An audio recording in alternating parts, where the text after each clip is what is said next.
Hello, everybody. We are live on Facebook and it is 9 a.m. on Sunday morning. For those of you who were listening live or are listening live, this is our second attempt at beginning. So I'm going to begin entirely again so that we have a whole video that somebody can watch through without having to watch both of them. So we are here, it's Sunday morning. Justin and I are really happy to be together.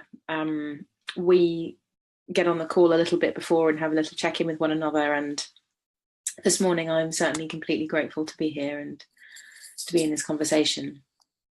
The topic or the source for today is I'm an Emotional Creature, a poem by Eve Ensler, and I'm really, really happy to be here, and particularly having this source to support us because I've had a very challenging week, and this seems really pertinent given that I've been in many different feelings, in many different moods, dealing with many different things.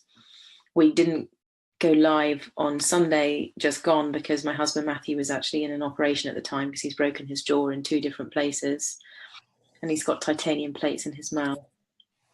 And then my grandfather died on Tuesday, and various other family and other things have been happening in my circles. So I feel like this is a really appropriate thing, and Justin and I will both be reading the poem. And I wanted to say that Justin is a man in the world who has the kind of relationship to life that allows a very particular and important sensitivity to this realm. And I'm really glad that Justin's also going to read it too, and that means so much to me to be in the question of really what it means to be a woman and what it means to be a man. So Justin, I'm going just to invite you into what you were going to say about reading the poem and what arose for you when I sent the source to you as something that I wanted us to have on Turning Towards Life. I was looking to see if I could, there was something that I found the other day that was so beautiful that was about this, that I'll say in a second, I've just found it now. I'm so pleased to be reading this and bringing this poem together. And you'll know this, Lizzie, that when you sent it to me about 10 days ago and I read it, and it was so clear that this was a poem for you to read, but as I was reading it too, I was so deeply moved by it. And I realized it was for me too, and that by extension, it's for all of us. Because although it's very particular and it's rightly particular, Eve Ensler is writing from a particular place, and I'm grateful for that. She's also, of course, writing about what it is to be a human being, and she's also writing about, it seems to me, we'll see this when we come into the poem in a minute, the messes we get ourselves into because of the particular ways that we've defined gender, particularly. That to be a woman is to be this, and then often not other things. Or to be a man is to be not that in order to be other things. And I read it and I thought, no. So I'm sort of up for finding out what's different and also what's the same, the deep currents that are the same. And the thing that I wanted to say by way of a preface, and maybe we'll bring this poem in some other time. There's an absolutely beautiful poem by the poet Judy Chicago, which is about hopes for the future, and it has these 2 lines in it, which are, and then both men and women will be gentle, and then both women and men will be strong. And it's really those 2 lines of her poem are really in mind for me as we come at this one and see what comes from it. So I'm going to read it first then. Okay. And then Justin, you can read it after me. Yes. And if you're with us, if you're either watching later on or watching live, or maybe you're even listening in the car, see what you can do to settle into listening and receiving this poem as we read it. So it might mean taking some deep breaths, relaxing our bodies.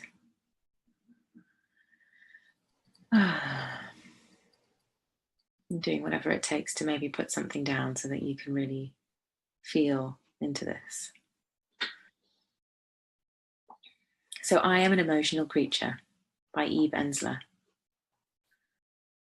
I love being a girl. I can feel what you're feeling as you're feeling it inside the feeling before. I am an emotional creature. Things do not come to me as intellectual theories or hard-shaped ideas. They pulse through my organs and legs and burn up my ears. I know when your girlfriend's really pissed off, even though she appears to give you what you want. I know when a storm is coming. I can feel the invisible stirrings in the air. I can tell you he won't call back. It's a vibe I share. I am an emotional creature. I love that I do not take things lightly. Everything is intense to me. The way I walk in the street, the way my mother wakes me up, the way I hear bad news, the way it's unbearable when I lose. I am an emotional creature. I'm connected to everything and everyone. I was born like that. Don't you dare say all negative, that it's a teenage thing, or it's only because I'm a girl. These feelings make me better. They make me ready. They make me present. They make me strong. I'm an emotional creature. There is a particular way of knowing. It's like the older women somehow forgot. I rejoice that it's still in my body. I know when the coconut's about to fall. I know that we've pushed the earth too far. I know my father isn't coming back, that there's no one prepared for the fire. I know that lipstick means more than show. I know that boys feel super insecure and so-called terrorists are made, not born. I know that one kiss can take away all my decision-making ability, and sometimes, you know, it should. This is not extreme. It's a girl thing. What would it all be if the big door inside us flew open? Don't tell me not to cry, to calm it down, not to be so extreme, to be reasonable. I'm an emotional creature. It's how the earth got made, how the wind continues to pollinate. You don't tell the Atlantic Ocean to behave. I'm an emotional creature. Why would you want to shut me down or turn me off? I'm your remaining memory. I'm connecting you to your source. Nothing has been diluted. Nothing's leaked out. I can take you back. I love that I could feel the inside of the feelings in you, even if it stops my life, even if it hurts too much or takes me off track, even if it breaks my heart. It makes me responsible. I'm an emotional, devotional, incantational creature, and I love, hear me, love, love, love being a girl.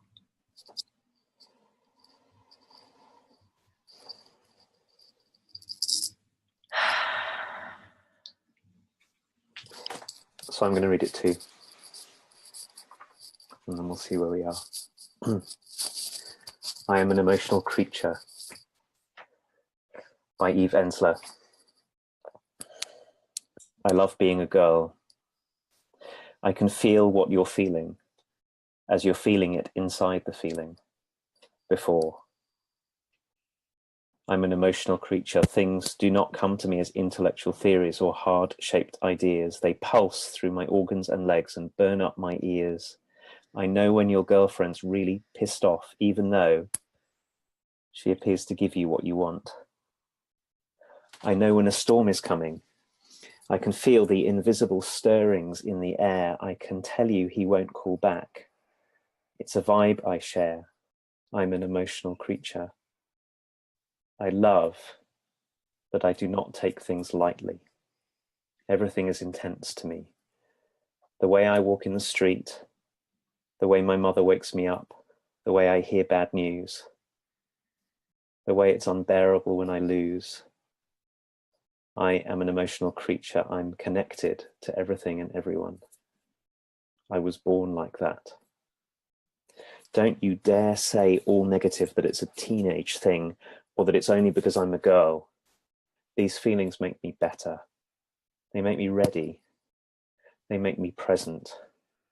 They make me strong. I am an emotional creature. There is a particular way of knowing. It's like the older women somehow forgot. I rejoice that it's still in my body. I know when the coconut's about to fall. I know that we've pushed the earth too far. I know my father isn't coming back, that no one's prepared for the fire. I know that lipstick means more than show. I know that boys feel super insecure and so-called terrorists are made, not born. I know that one kiss can take away all my decision-making ability, and sometimes you know it should. This is not extreme. It's a girl thing. What would we all be if the big door inside us flew open? Don't tell me not to cry, to calm it down, not to be so extreme, to be reasonable. I'm an emotional creature. It's how the earth got made, how the wind continues to pollinate. You don't tell the Atlantic Ocean to behave. I'm an emotional creature. Why would you want to shut me down or turn me off? I am your remaining memory. I'm connecting you to your source. Nothing's been diluted. Nothing's leaked out. I can take you back. I love that I can feel the inside of the feelings in you, even if it stops my life, even if it hurts too much or takes me off track, even if it breaks my heart. It makes me responsible. I am an emotional, devotional, incantational creature, and I love, hear me, love, love, love being a girl.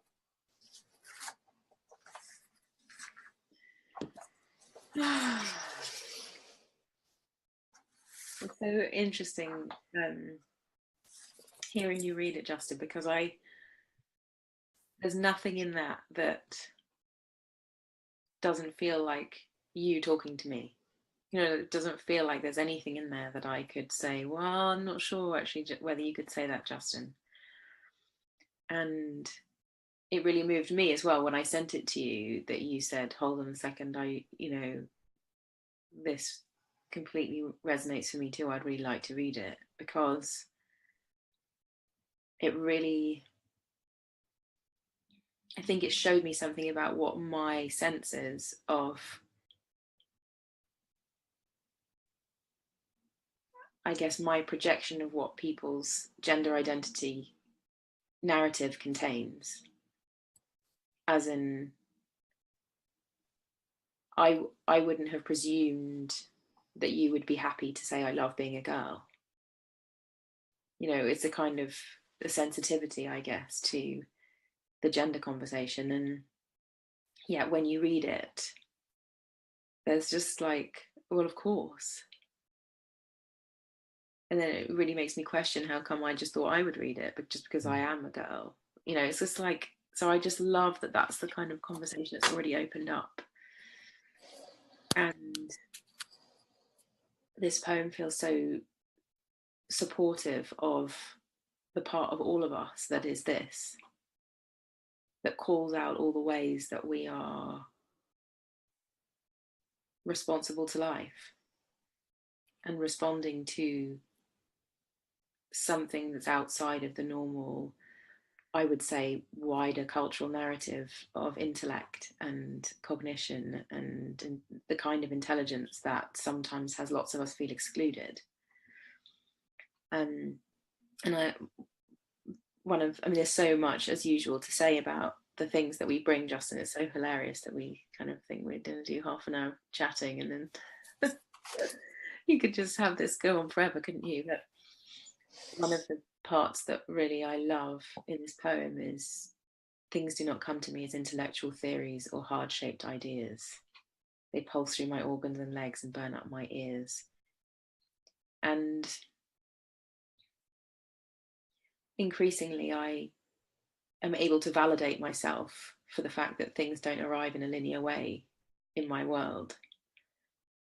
And I also know there's a way I give myself a hard time, that I can't really grasp linear logical things that quickly.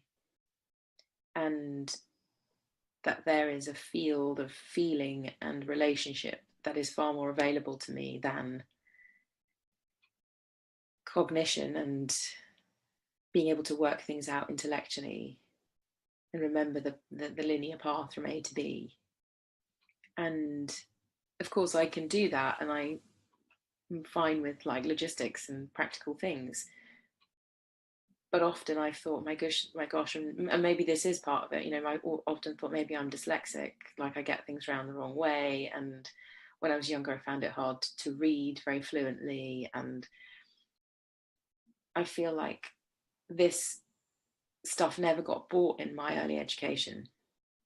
There was no one there standing for another kind of intelligence. It was all whether I could do the maths problem or not, or whether I could sit down in an exam and recite the whole of the last term's stuff that we just learned. And this feels like a realm that certainly in my life I've had to find out for myself in my own path, rather than there being any outside validation in the systems and places I've been shaped by.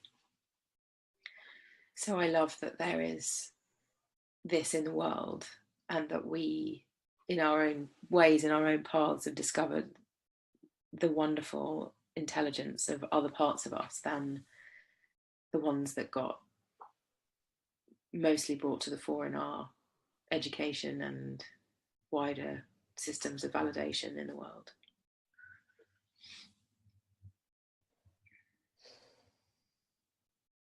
It's wonderful hearing you say all of this, Lizzie, because of course one of the ways that I know you is as someone with deep wisdom and discernment. And one of the misreadings of this poem, I think, would be to read it as if what we know that doesn't come first as a detached intellectual construct, somehow that's because it doesn't come that way, that it's lesser or less, there's less wisdom in it. And yeah, so I know this in you deeply, as well as, of course, your capacity to wrestle with deep and complex intellectual things too. And I'm really aware, I was aware that in choosing and asking or in offering to read this poem, that there's a real sensitivity here as well, because we're living in a moment where many people are waking up to and articulating again in a new way, the way that predominantly men in our culture have dominated the way that women can show up in all kinds of ways. And it's coming in and in and in again. So in one way, me saying, well, I'll read it too, could be a little bit like, well, let me deny you the unique expression of this that is yours and not mine. And I get that you know that that wasn't my intention, because when you talk about everything you're talking about that you know in you, that's expressed in this poem, it feels true to me too. And part of what moved me so much, I think I was reading this poem in a taxi on my way when we were teaching together last weekend. I was on my way down and I read this, and I was so moved by it because I could also feel in me all of that in me that has also been pushed aside by the stories that we have in our culture about how people should be and how men and boys should be, which of course is also about how everyone should be, because this whole men and women thing that's going on, I think, is one way of saying it, is it's partly the domination of a particular story about how men are meant to be that's also then meant to dominate how women are meant to be. So it hurts all of us. And I realized that I know things too because of the way they come through my arms and legs and my body, and that I feel everything all the time. And then there are ways in which I've been taught that that's not okay, and a big part of my own ongoing questions about how to be in the world and what kind of work to do in the world have come from that struggle between these two different aspects of myself, the part that has been taught how to work skillfully with intellectual ideas and all of that, but then a much deeper grounding which comes before all of that, that has a deeper kind of truth that gets pushed away. Because I increasingly think that the whole world of the intellect, which is so important in our culture, it's also what happens when you take something very deep and broad and wide, and then you carve out huge parts of it, and you say, well, only have that bit. When you only focus on that bit, it becomes. So I think what I'm trying to say is I could feel my sadness and my longing, and then my joy at recognizing that so much of this is true. This is so much of how I come to the world, and then thinking it's probably true of all of us. Yeah. And we're in various stages of cutting off what we know about ourselves. Yeah. In order to fit some kind of very recent model of what it is to be a person. Yeah, and interesting, Justin, what's coming to me. So there are those of us who read this and go, well, of course, that's my whole life, and maybe I don't get seen for this, or I feel like I'm constantly in a, part of what Eve Ensler is saying is, don't try and tell me that this isn't okay, that I'm extreme and that I have feelings and I feel things intensely. And many of us might go around, and this is the state that we're in a lot of the time. It's a natural something that we just are. And I think there's also many people who wander around having really cut this out in order to fit into the organizations maybe that we're in, i.e. the way that I get validated in my organization is to be really great with analysis and cutting to the chase and the most efficient way from A to B, and whatever those narratives are about being in our corporate capitalist, if you like, world. And we've cut so much of this off in order to fit in. And so even recovering a sense of this, I can find this in me as well. Certainly in my path, there has been a recovery of my emotional self where I think it got lost because it wasn't, when I was looking to the world for who I was, which I think is a really natural part of our development, is that we look to see what's acceptable here and how to survive. We cut parts of ourselves off, and it takes work to reclaim these parts of ourselves as well. So there may be those of us that are thinking, this feels alien to me. Like,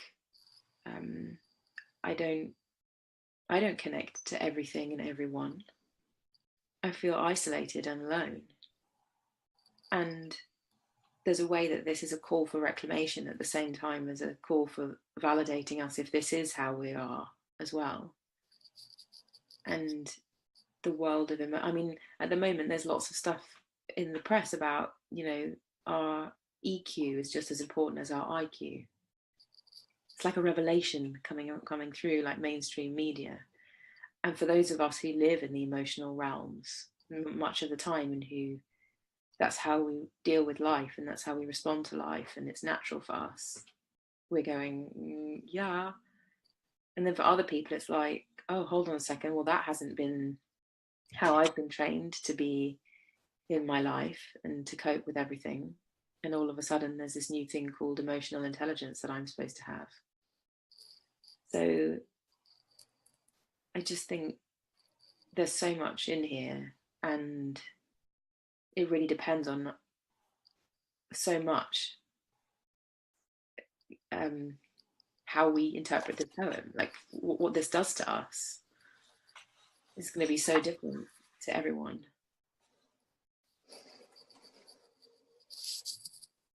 The lines that, as you are speaking, still, there's so much in here. It's a long poem as well, but that are still having the deepest effect on me are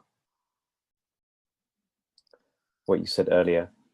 Things don't come to me as in intellectual theories or hard-shaped ideas. They pulse through my organs and legs and burn out my ears. And it seems to me, as I've moved through the world, this is what I see in me, but I see this all over, which is that maybe maybe thanks to the work of our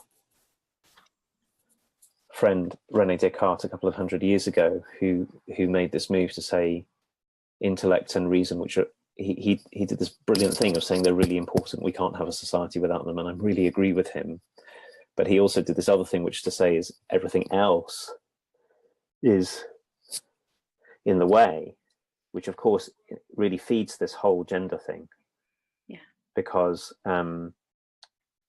not just because it was men who were allowed in the academy and men who were writing the philosophy and men who were, being published. And of course, women were thinking about this too and not getting published and not getting known for it. And as I feel into my own life and as I look around me, I think it's true. This is the line that is true of all of us, which is that things don't come to us as intellectual theories or hard-shaped ideas. We make them into intellectual theories and hard-shaped ideas, but they don't come to us that way first. Mm. They come to us by what it feels like to be in the world. Yeah. Even if we're not feeling the feeling of what it feels like, we move through the world, and then some of us have been taught how to dress up the place that we stand, to take out all of the felt part of it and to dress it up as logic and reason, and that has its place, but it misses out the biggest part of just what it is to be a human being, which is to be open to everything, to be affected by everything. Mm-hmm. And the line moves me and it saddens me, because I wonder, for example, here in the UK, where we're struggling with, I was walking in central London just a few days ago, seeing how, and we see this much less in London than you would do anywhere else in this country, seeing how many people are on the streets and how many people are the basic care that can hold people's lives together has been stripped away. And we can only make a case for that by taking out the feelings that pulse through our organs and legs and burn up our ears, and going, of course, how it feels, what it's like to walk in the streets and see what's happening to people. Well, but we have a good intellectual argument about why this should be the case. Yes, for the intellectual argument, but look at what we're doing by cutting off these parts of ourselves and demanding that other people do it. So men doing it to themselves, and men, I think, demanding of women not to be this way. Yeah. That's really what's coming to me from this. Yeah. There's so much to say about what it's like to walk through London and to feel people's difficulty and carry on walking. And I think about it most days that I go and feel into it every time I go into town and go the route that I go, because I want to feel things. And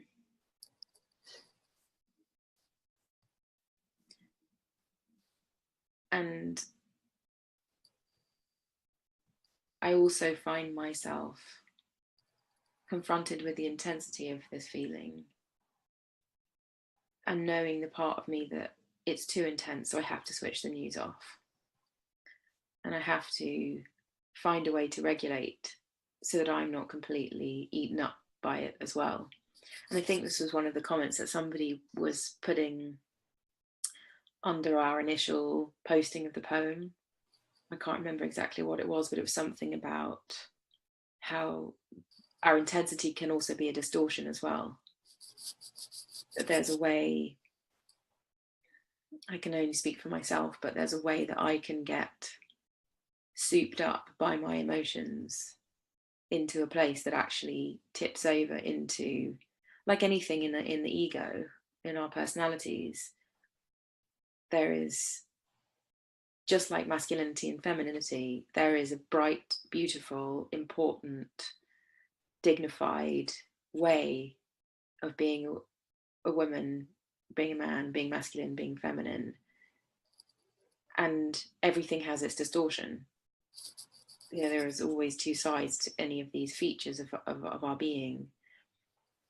And probably way more than two sides, but you know what I mean? Like there's a kind of a scale of health and then a scale of unhealth.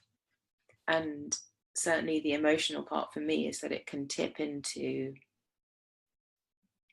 when that becomes the main feature of an argument, for example, with Matthew, my husband, I'm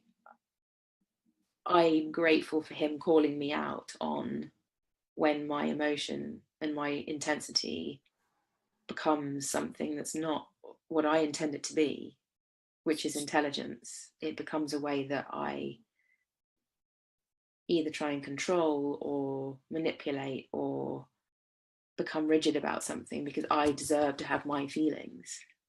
Don't you take them away from me. And I know that that becomes a source of real difficulty when I become rigid about, and maybe that's the point. It's like, where is our rigidity? Where is our attachment?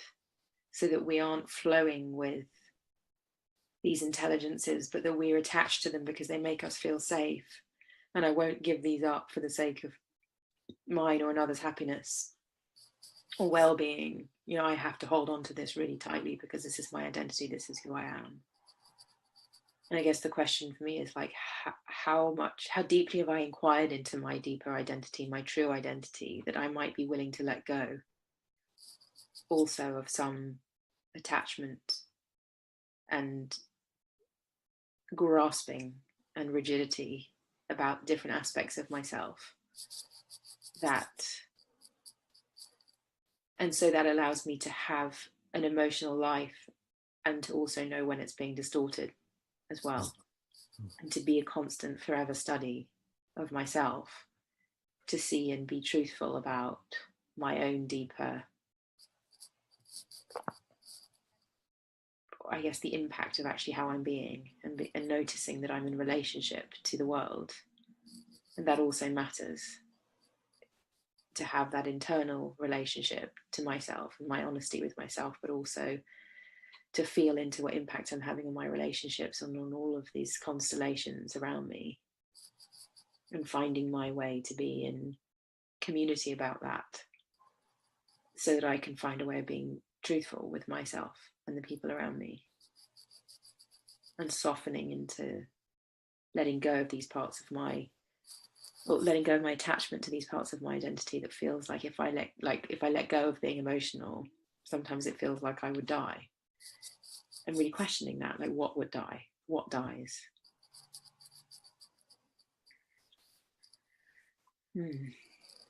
So interesting where these things take us. I mean, it's really helpful to me to say all of that. Like, I can feel a shift in me to articulate that, and to be grateful for the relationships that show me that that's possible, and help me process what it means to be truthful even about it. It's beautiful hearing you say all of this.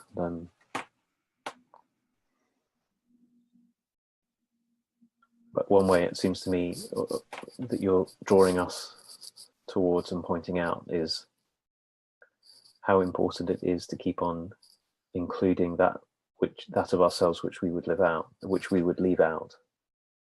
So to hold too tightly to the identity of being an emotional creature, if you were to take Eve Ensler's poem and say, this is all I am, don't you dare ever suggest I might be anything other than this. Like you're saying, it can end up being a kind of really super rigid way of being in the world, and a really narrow way of being in the world. And as we include more and more, which of course is the topic of these conversations that we're having. So what is it? And this is where Judy Chicago's poem that I said 2 lines from at the beginning comes in for me, which is, she says it this way: and then women and men will be strong, and men and women will be gentle. And it's not the point of making everybody the same. That would be dreadful. It's more like, can we keep on including the parts of ourselves that our sense of identity would leave out? So for any of us who've grown up being the intellect is the only place that's true, can we start to include what's true that comes coursing through our bodies again and again and again and again? And for those of us who've gone, well, it's all about how I'm feeling, can we start to bring in another kind of intelligence which has discernment and wisdom and clarity and the capacity to reason well? And we have to have both of these. It's what makes us able to respond to one another with love, and it's also what enables us to respond to the world with love as well. Which is what the main thing that seems to be so missing at the moment, is our capacity to respond lovingly in all of its forms to the world that we find ourselves in the middle of.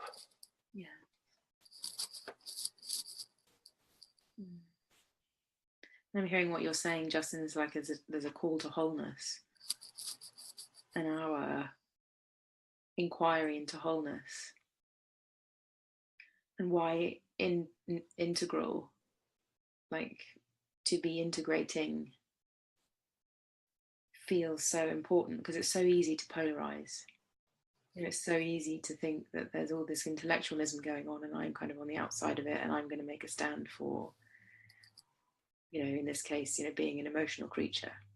Because and yes, that's so important, and it doesn't help to be in a rigid position around polarization, because everybody then gets further away from one another. And so to be in that question of what it means to integrate, and to seek, in the inquiry, to seek the wholeness of us, so that I can really stand in your shoes as the intellectual person, and I can really stand in your shoes as the emotional person, and I can really stand in your shoes as the person who feels everything in their body, or like to find it in me, to explore other people's worlds, and to not think that my world is the world that everyone else should be in. And what if we could all be up to that, rather than just polarizing all the time and deciding that I'm right or something, or and maybe that would be a different world to be in. Yeah, I'm smiling because the image that's coming to me as you're talking is making a stand for one end of a polarity is a bit like making a case for breathing in over breathing out. Yeah. I'm a breathing in person, we'll have no breathing out around here. You frame it that way, it becomes immediately obvious how bonkers it is, and what a crazy situation. And it's also not equally narrow to say, well, I'm an advocate for halfway between breathing in and breathing out. None of those positions, because it's a living dynamic between all of these different parts of us, in us and between us. There's not that one is the right place to stand, but it's also not that some kind of neutral mishmash between all of these different aspects of being a human being is what's called for. It's I hear you talking about a living dynamic we have to keep on paying attention to.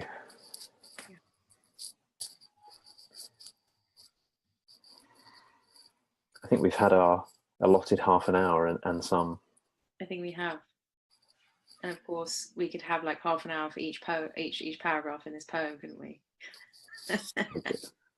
We're so ambitious. Like, we choose sources that are huge, basically, don't we? It's very interesting. This is so lovely. I feel each time we do this, there is something sane washes through me. And maybe that's the nature of Justin, yours and my connection, is that there is sanity in it. And of course, lovely insanity too, but like there's something happens when we speak about things that gracefully emerges, that has deep sanity in it. And I'm very, very appreciative of what that naturalness is, and what I get to say because you're here, and what you get to say because I'm here, and what emerges is really important. I'm very, very, very grateful. Me too.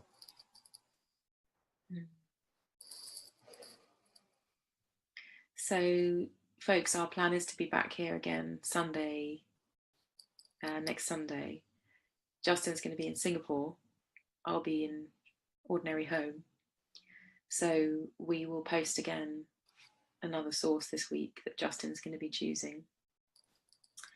And thank you for being with us, and thank you for commenting and letting us know how this is for you. we love the comments. Justin, I don't know if you feel the same, but I love it that it's like people saying things and that we're all in a conversation together. It's glorious to me. So thank you to all of you who engage with us that way, and for those of you who watch and listen and then don't say a thing, that's also very okay, because I know there are some of you who've told me that you listen and yet I haven't seen you on the page. So I'm sending my appreciation to each of you for being in this inquiry with us. Thank you, Lizzie. Thank you, Justin. So, Justin, have you got anything else to say before I hit the non-live? No, I'm done. Okay. So we'll see you all next week.